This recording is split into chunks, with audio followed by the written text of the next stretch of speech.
1452 में पैदा हुए लियोनार्डो दा विंची को दुनिया के बेस्ट पॉलीमैथ में गिना जाता है। आप में से काफी लोग ऐसे भी होंगे जिन्होंने पॉलीमैथ वर्ड ही आज पहली बार सुना होगा।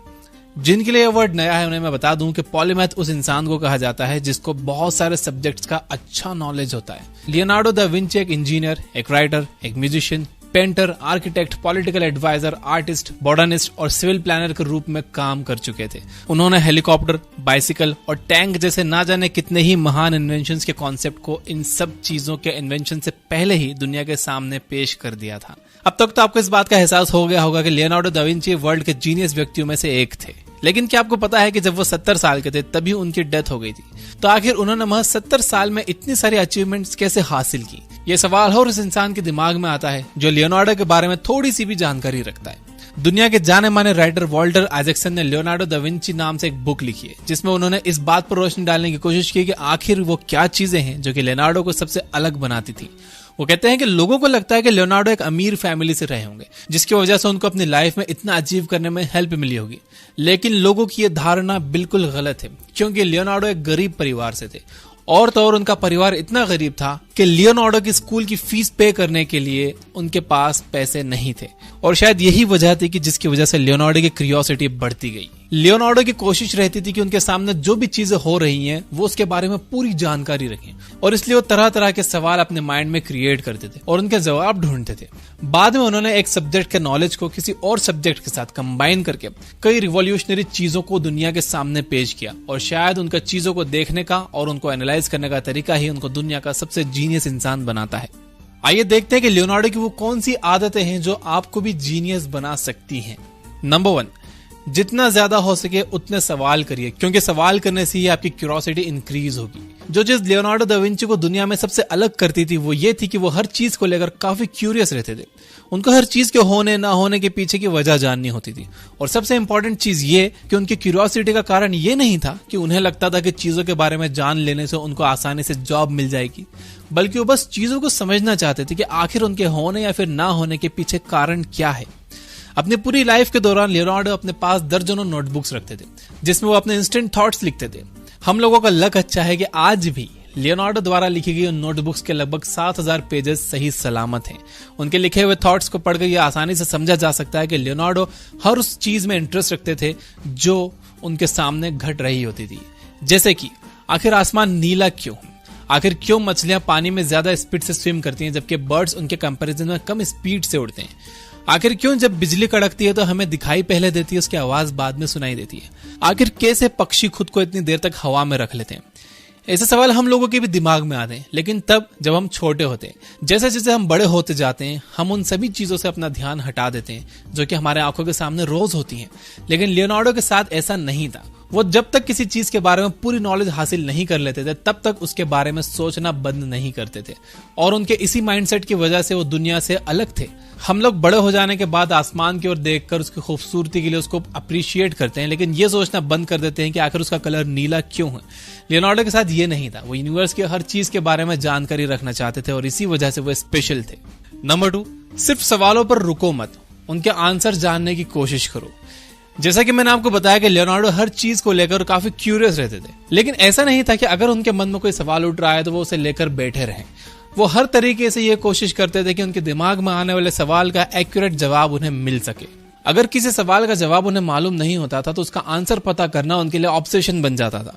जैसे कि जब उनके मन में यह सवाल आया कि आखिर पक्षी उड़ते कैसे हैं, तो वो एक शॉप पर गए और वहां से उन्होंने पिंजरा खरीदा, उसमें कुछ पक्षी कैद किए और घर जाकर उन्होंने उस पिंजरे से पक्षियों को आजाद कर दिया, ये देखने के लिए कि आखिर वो उड़ते कैसे हैं। एक बार उनके मन में ह्यूमन बॉडी को लेकर कोई सवाल आया तो उन्होंने उसका आंसर जानने के लिए कुछ डेड बॉडीज को चीर फाड़ करना शुरू कर दिया। मैं आपसे ये नहीं कह रहा हूं कि आप भी लियोनार्डो की तरह डेड बॉडीज के साथ छेड़छाड़ करना शुरू कर दो। ये समझाने का इतना सा मतलब है कि अपने आसपास होने वाली चीजों के बारे में जानकारी हासिल करो, क्यूरियस बनो। आप सभी लैपटॉप यूज करते होंगे, लेकिन क्या कभी आपने ये सोचा है कि लैपटॉप में आखिर F3 और F4 जैसे बटन्स क्यों हैं? क्योंकि उनके बिना तो काम चल सकता है। अगर हम सभी की जगह लियोनार्डो होते तो उनके दिमाग में यह सवाल जरूर आता। ऐसी क्या कभी आपने सोचा है कि जब आप ट्रेवल करते हो तो बहुत सी जगह पर speed limit 50 kilometre per hour होती है और कहीं कहीं 25 किलोमीटर, आखिर ऐसा क्यों होता है? कोशिश करिए लियोनार्डो की तरह बनने की, उनकी तरह अपनी क्यूरियोसिटी इंक्रीज करने की, और उनकी ही तरह सिर्फ सवालों पर रुको मत, बल्कि उनका जवाब जानने की भी कोशिश में लगे रहो। इससे ना सिर्फ आप सक्सेसफुल बनोगे, बल्कि आपकी लाइफ को एक नया डायरेक्शन भी मिलेगा।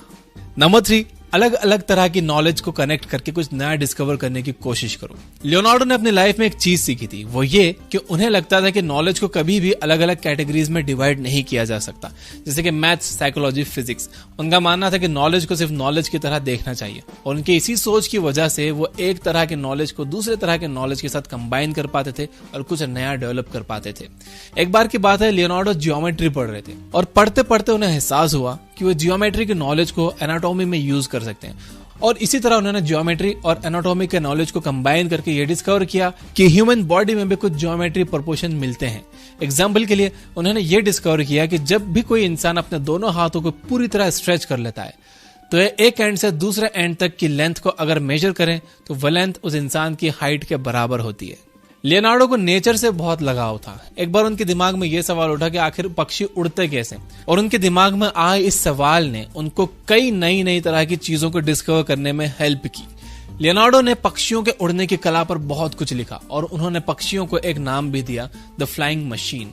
उन्होंने नेचर और इंजीनियरिंग के नॉलेज को एक दूसरे के साथ कनेक्ट करके ये डिस्कवर किया कि आखिर किस तरह से पक्षी जब हवा के अगेंस्ट उड़ते हैं तो अपने आप को बैलेंस करते हैं। उन्होंने इंजीनियरिंग में यूज होने वाले कॉन्सेप्ट सेंटर ऑफ ग्रेविटी का यूज करके पक्षियों के उड़ने वाले फिनोमेना को एक्सप्लेन करने की कोशिश की।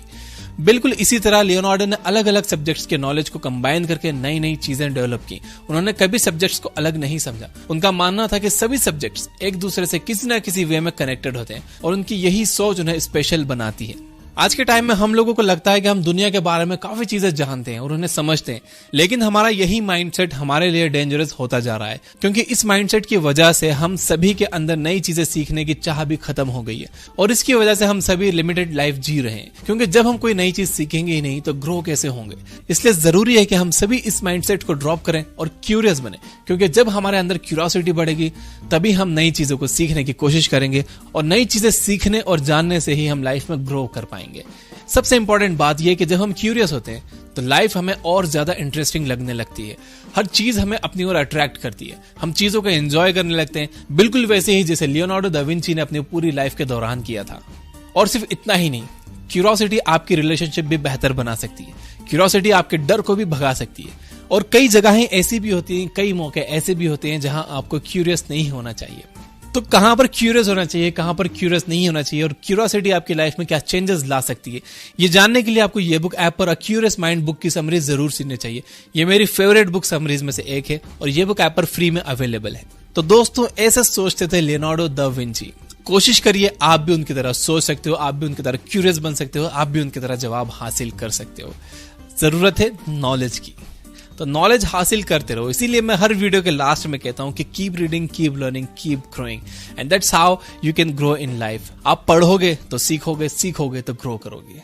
वीडियो पसंद आई हो, इस वीडियो का मैसेज पसंद आया हो तो इस वीडियो को जरूर लाइक करना, इस वीडियो को अपने सभी दोस्तों के साथ शेयर भी जरूर करना, और मैं आपके कमेंट्स पढ़ता हूं तो कमेंट करके जरूर बताना कि आपके दिमाग में कौन से यूनिक सवाल आते हैं आपके आसपास की चीजों को देखकर। क्या आप भी क्यूरियस हो?